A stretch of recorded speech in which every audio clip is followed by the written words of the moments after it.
Hi, everybody. Welcome to Sapphire Souls. I am Amber Price, psychic medium, and today I have a very special friend and guest with me, Dr. Tracy Kennedy. And I am going to take a few minutes just to introduce her. She's extremely talented empath. So we're going to do and talk about all things empath today. Tracy is an alumnus of Brock University with a master's in sociology from York University and a PhD in sociology from the University of Toronto. Her education in sociology, cultural studies, classics, literature, art and architecture stemmed from an early interest in people, what they were all about, and their life experiences, which I think is so cool. Tracy provides insight and guidance using her empath abilities and has been reaching out and teaching empaths how to use their own abilities and gifts for many years. She teaches across North America in places such as Lilydale Assembly, New York in 2017 and 2018, and the Spirit University of Sarasota, Florida in 2020. Yeah, that's really exciting, right?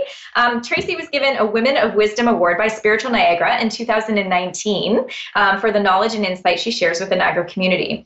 Tracy is also recognized as one of Canada's top 5 holistic practitioners and in the top 5 nominations in the Writer-Composer category for the 2019 Spiritual Excellence Halo Awards. She was also recently featured an interview on Giant FM series, The Gifted Ones, with host international psychic medium Liz Throp. And Liz was on last week. So yeah, I saw her. Yeah. Tracy's currently writing hashtag I feel you, living as an empath, and hashtag by the feels. Right? Yeah. I'm saying that good, right? The Empathic Psychic Medium, the first 2 in a series of empath books coming your way. I'm actually really super excited about that. So I'm gonna read it. Me too. You guys should read it too. And so she's doing this and compiling her knowledge and experience plus insights from over 1,000 client sessions and hundreds of classes and workshops. So that experience is going to go far and help us. So Tracy's book and courses helps people understand their gifts and abilities and how to flourish as an empath. So I'm looking forward to talking today with Tracy further about empath abilities and welcome. Thank Tracy. you. Thank you for having me. I'm excited to be here. Yes, yeah. I'm excited for you too. So, all right. What is your life like as an empath? What is my life like? That's just a little question. It's very busy energetically, right? So, one of the things that I wanted to talk about today was the time of year that we're in, of course, and what's going on energetically right now. So as an empath, this is a particularly challenging time of year for us in many different ways. And I think it's worthy of having a conversation about that and identifying what's going on and how not to fall into it all. Yes. Right? Yeah. So, I know myself as an empath, like I've been exhausted this week and just really drained and having trouble kind of getting motivated. Yeah. So I don't know. Yeah, absolutely. Yeah. So I have a couple of things that I wanted to talk about today that kind of popped into my head. And you know, my clients have talked about it this week as well, and my yoga students too. So here's what happens at the holidays. Let's talk about what's going on first of all. Yeah. So it's a highly emotional time. It doesn't matter what you're celebrating, you know, what's going on around you. We have emotions like joy and love. Yes, okay, sure, high vibration. You're spending time with people that you care about. You might have some feelings of anger. Okay, it is a funny time of year for people either deciding I don't want to hang out with you this Christmas, or we need to take a break, or we're done. We're having a break. There's different things because the emotions are heightened. So you know that it's like a short fuse almost. Yes, right? I can see that. Yeah, grief and sadness. Okay, so we're missing people that are not here. You know, whether it's our parents, siblings, aunts and uncles. So while you may be feeling that layer of joy, you know, there's still that kind of layer of melancholy that kind of sits there, right? Yes. And of course, the stress. So this is capitalist stress. Yes. You know, you got to go out, you're shopping, you got to get the stuff, even if you're trying to keep it simple. I was standing in the dollar store the other day and it was packed all I wanted was my wrapping paper. Yeah. I just wanted my wrapping paper. And I was good. And then all of a sudden I wasn't. And, it's like I could feel everybody's anxiousness and I mean the range of emotion, right? Mm-hmm. Because I can't afford this, and how am I going to afford this? And oh my goodness, is Aunt Susie going to freak out, and Aunt Peggy, and what if I burn the turkey? Yeah. Just boom, boom, boom, boom, boom. So there's that. Yes. As kind of this meta thing that's going on. So then we have family events and even workplace events. Yeah. Okay. So lots of energy. So even if you're in a great space, so everybody, you get along with everybody, you're all vibrating at the same resonance, whatever. But even too much of a good thing is not the best. Yes, so we know that when we binge eat our chocolate bars at night, or whatever it is for you, I'm guilty of. Yeah. But so too much of a good thing can make you tired, right? So that would deplete you. But there's other stuff going on. So again, that stressfulness. There might be, you might have that type of family that every time they get together, there's drama. Yeah. There's drama, it gets cliquish and somebody's over there. And so there's that type of stuff, right? Mm-hmm. Relatives and family dynamics. So interacting with people. You can't pick your family. No. We love our family. We get them. Yeah. We get them, right? Yeah. So we have some people who are toxic. Yeah. Just plain toxic. We have some people that are always negative and very critical of stuff, right? And we may have some needy relatives who are energy vampires, right? So, not consciously, I'm going over to Amber's house and I'm just going to, I'm going to fill up my tank. See you later, right? And people who can't get along, or people who want to fix you because they think you're broken in some way, or they're not doing what you should be according to their worldview or perspective, right? So let me tell you how to fix your life. And that gets, that's just kind of some of all of the dynamics that are going on. Yes. And, if you're an empath that can feel everything, it's this spectrum of experience that I kind of perceive it as, or a continuum, where some empaths may be sensitive or feel certain things off certain people, whereas on the other end, an empath who feels everything. That's right. Right? I mean, I think I fall into over on the other. We're on the I feel everything side, because I can resonate with what you said, because we were, I was at the department store this morning, trying to pick something up, and I went fairly early in the morning on purpose to kind of avoid a big crowd, and so did everybody else. Exactly. Everybody else has the same idea, but I could zone right into where even 15 aisles away, somebody was getting stressed and upset, and they weren't causing a scene, but it was almost like just a radar, bam, I'm right there. So it does make you uncomfortable, and you are aware of things, and when you're first in there and you can kind of block and get in and out, but as soon as you have to wait, or you're in line and stuff, I find for me is hard. You have to kind of stay in that Zen zone for yourself. Yeah. The little, I got the boy in the plastic bubble just popped through my head, but it's kind of like, we're in this little bubble as we're traveling around the shopping center, or the grocery store, or whatever. Right. But, staying focused.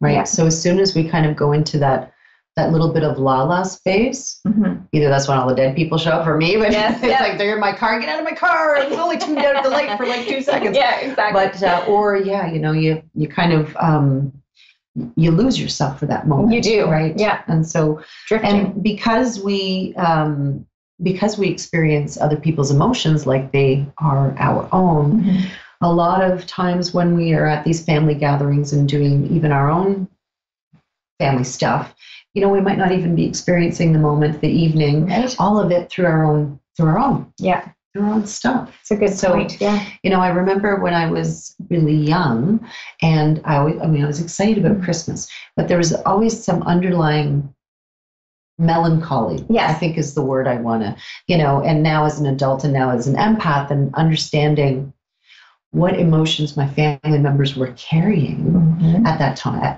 in their life, from life experience, and feeling that. Yes. So it's like, I'm excited about the gift. It's like, what something is else this? is there. What is this? There's something You else. know, everybody looks happy, but it's, they're missing people. So, when you have that loss. So,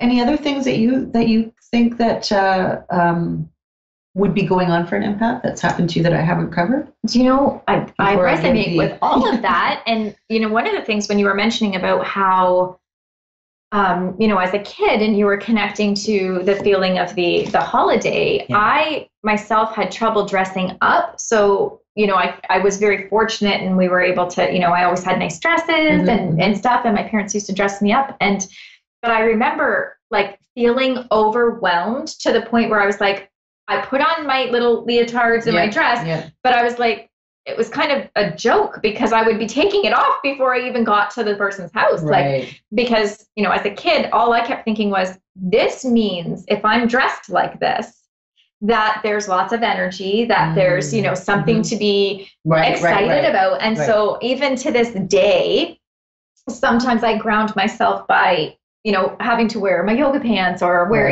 running shoes instead, because I go instantly to the energy of it, what it feels like to even be dressed that way. Interesting. Yeah. So that was one of the things that I struggled with for a long time. So I thought, how come every time I get dressed, I feel immediately choked? And so, so it took a while to learn that, but yeah, all of those things I resonate with as an empath as well. And this is just kind of some of the stuff. Yeah. Forget all the lots of stuff that we feel, right? Because, I mean, if you can feel everything, everything can be feelable. I mean, when just once you realize how you can interact with the world in that way, because emotion is energy, and everything is energy, it just really changes. I don't know, for me, it changes the dynamics of how you exist in this moment, right? So I know after giving you all the, here's what to look out for, here's what's going on. But how do we survive? Be aware. How do we survive the holidays, right? Yeah. And one thing that just came into my head as I was listening to you and thinking about people that we miss, right? So parents or grandparents, and thinking to past, for us for Christmas, and what they would do, like those practices, those traditions, right? So you can't get away from the sadness and the missing and the grief 100%. Right. I mean, we're human, right? And I go, and I want to say, I don't even want to totally get rid of that, because that's a marker of that relationship, the bond, the love that you had, right? But so instead of kind of grieving that, I always try to go into the celebrating space. So if like, oh my God, if I'm this sad for you, I must have loved you a lot. Yes, absolutely. Right? So there's that. There's kind of shifting that lens on that experience. But how can we, first of all, we know that they're here. We're both mediums, dead people are here everywhere. I'm just letting you know. Yeah. But, for the regular person who, is really missing grandma, and I know she's there, but I can't really feel her. And that happens. Absolutely. Absolutely. And especially if you're still in that, sad grieving kind of mode. But bringing them in to your celebration still, right? So for example, I learned how to make my grandfather's dumplings, right? German dumplings. So nobody else did that. Yeah. I mean, these are people with no recipes, right? So you have to kind of, this feels just about right. That's or, trial and error. So, in that sense, making that, and the red cabbage that I make is my grandmother's recipe. So I don't know. They're there. They're there, right? So my energy is going into the food prep, but so is their knowledge and experience. That's right. So there's that lens shifting, that shifting that perspective of can I experience it in a way that celebrates as opposed to grieving. Right. So, because it's okay to be happy about that memory. That's okay. You don't have to associate grief with sadness, crying, devastation, because doing what, you do in honor of your loved ones, that's amazing. And to have that joy and that peace, even for a second, because, you use all your senses. So when you're smelling that food cooking, it reminds you of that person. You taste something, it reminds you of that person. Yeah. So that's amazing. Yeah. And when you spill flour everywhere and you curse and swear, it reminds you of that person. That's right. Like, oh, look, I'm just like my grandfather. Yeah. Yeah. So, there's that part. So the key thing though, and I've said this to you before, is don't fall in. Yeah. Right. So we need to stay in the bleachers and not on the field. Right. Kind of taking that breath and remember that I got to be the observer. I got to be back up here in the bleachers. Right. And I call it, especially at these parties, gatherings, holiday things, I'm the emotional designated driver. Yeah. And yeah, good for you. That's it. It's hard to do that. Oh yeah. And people will call you on it. Yeah. Why aren't you upset? Doesn't this bother you? What's wrong with you? And it's like, oh honey. Yeah. You only knew what was going on in here. Oh, I'm upset. Yeah, exactly. But I can't allow myself to fall in, because especially when you have everybody else engaged so heavily, and it's like, okay, I'm up here, I'm in the nosebleeds, people, and I see what's happening. Let me help you, whatever. Yeah. Or sometimes not, right? It depends on kind of where you're at. Yeah. But, just visualizing yourself removed from it, just as the spectator, definitely. Yeah. And still holding space. Again, it's not that I don't care, and I'm here for support, but I don't have to participate in the circus to help. Yeah. Right. It's really not a help. It is. The more energy that you're putting into that, the less we're putting into peace. Right. Definitely. Yeah. And you don't want to see empaths mad anyway. So no, it's not pretty. It's not pretty. When we hyper emote. We do everything in those extremes, right? So it's I said that to my husband when we first started talking. I said to him, I have emotions to the extreme. So if I'm happy, I'm super happy. And if I'm upset, I'm super upset. And he says, oh, me too. And I thought, no, you don't understand. Yeah. But he too has that ability. Okay. So the both of us together, and sometimes it is hard to work with. Like if all of your guests are empaths, and sometimes that might happen. A lot of you might be because you're family and friends, and you usually attract certain types of souls, right? Yeah. So just dealing with other empaths. Well, that's absolutely. Yeah. It's kind of like some of them inadvertently will drain you because they don't know. Right. Right. Yeah. I call that the unaware empath. Right. Again, it's not that we have these malicious empaths running around with vacuum cleaners. No, exactly. Sucking everybody's energy out. But there's more going on. Yeah. There's a neediness there. There's a rescue me. Help me, right? Because I don't feel right. So if you make me feel better, then then I need you. I need you. But it's like, I don't know why. Sometimes people don't know why they feel better around certain people. I just need to stand beside you. Just want to hang out. I just feel better. Yeah. It's like it's like an iPod charging station. Come and sit by me for a minute. Yeah, absolutely. Yeah. And I talk about that in my healer course, because all empaths are healers. Yes. So I'll lead into the next thing with that comment in don't be the sponge.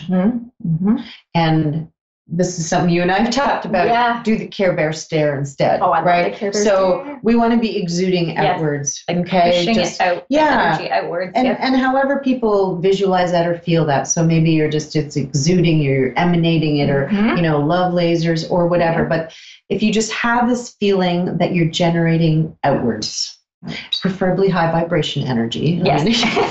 That would be helpful. Yeah. And that way you don't absorb, right? Because when it's going out, especially for me, it's high vibration, it's love, it's it's mega power. And so that the crap just dissipates. It can't even get to you because you're like, oh no. Yeah. Right? Because I think sometimes it's absolutely true, because I think sometimes, and this was something that I am aware of myself. As an empath, your radars are always on. So you're always trying to use your senses to be like, okay, who's doing this? Where is that coming? How is that? And I thought for a long time, I was just doing this because I was always taught to be cautious of your surroundings, right? Like if you're walking to school, make sure you know where things are, cross the street, look around you. But I soon realized that that's not what I was doing. I was being in tune to everything and everyone, everything all the time. Yeah. And so I think the struggle, which I acknowledged myself doing my own work, is you can still be in tune without being like the magnet of everything, because And just because you're not being the magnet and you're not, receiving that information doesn't mean you don't love someone. That was the other thing. Like, I think empaths, I don't know, how do you feel about that? I think that people think if I'm not connected to you, then you don't know I love you. Right. So that was hard too. Like, you can still disconnect yourself from someone and still love them and still love yourself. But that's a lot of social understandings, social constructions of love and what that means. That's right. So that's a whole other, Yeah. But yeah, absolutely. Yeah. Okay. I have here, don't take the bait. Yeah. Meaning, when people try to engage you in conversations at your gathering or at the holidays and you know it, you just know, it's a little passive aggressive, maybe. Right. It has this strange ring in that open-endedness, and your eyebrow automatically goes up. Yeah. It's like what's I am not taking the bait on this conversation. So, walk away, kind of change the subject, or just deflect. I don't know. Yeah. But don't take the bait. Right. No matter how big that carrot is, because it happens. And if we're composed, and let me tell you, empaths work hard at the poker face. Yes, okay, absolutely. To remain that, kind of in that, I call it the bitchy resting face, right? So it aggravates people. Oh, right? It certainly triggers they feel them. that you don't feel anything, and it's like, you unfeeling so and so. Let me fix that, and they're like, eat, right, and that's the bait. So there's a sense of initiating that, because if you react, you're emotionally engaged now in that energy, and then they're like, yeah. And how much energy does that give it? It all of a sudden went from bloop to right. Yeah. So don't let people walk all over you. Set some boundaries. Definitely difficult in family situations where you have people there that have probably known you since you've been born, right? And kind of still see you as this 7-year-old self. Yeah. As opposed to, an adult with your own children and grandchildren or whatever. Right. Yeah. So, they don't know the you now. No, they don't know the new. No. Yeah. And you might be in a family situation where none of these people really know you. That's right. Like know this part of you. That's right. It might be, something very meta. Yeah. Right. Yeah. But in terms of what we really are, and so there can be some of aside from feeling out of place, but those conversations, first of all, we hate small talk. Yeah. Right? Don't do small talk with an empath. Let's talk about the meaning of life. Yeah. Okay. But here you are. Yeah. So what have you been up to? Yeah. Well, it's snowing outside. The weather's great. and you're just like, I really need to get out of this room. Yeah. Right? Yeah. So they know that that's not authentic conversation, or it's coming from a place of unease or not, but it's fluff. Empaths we need depth. Yes. The chitter chatter, the small talk that has no meaning, it's empty. Yeah. If it's empty, we're bored. It's boring. Right. And it's not fulfilling. It's not fulfilling. Yeah. And not to say, it's intolerable. It's just that there's less of a tolerance, Yeah. But then you have your elevator speech for your family gathering. It's like, everybody's going to ask me this. Okay, let me get my card. Okay, you want the 2-minute, the 5-minute, or the 10-minute? Yeah. This is what we used to do in academia. Yeah. So what's your research about? How much do you want to hear? How much? I got 3 or 4 different versions here. That's right. Depending on how long this elevator ride is. That's right. But keeping boundaries, set some boundaries and keeping them, and that going back to that, not letting people walk all over you just because of their family role, encourage that reciprocity of respect. Right. Yeah. In that sense. Absolutely. Don't stay long in places that feel yucky. Don't stay long. Don't stay long. Yeah. Right. So I just a few minutes ago, take a break. Yeah. If the chitter chatter of, did you see the price of the eggs and the milk today at the grocery store? Yeah, that's right. It's like, take a break. I just need to go to the kitchen for a few minutes, and that's right. Just take a break. Go to the washroom, and do some breathing. Don't forget to breathe. Or go to the kitchen. Sometimes domestic work kind of helps us to,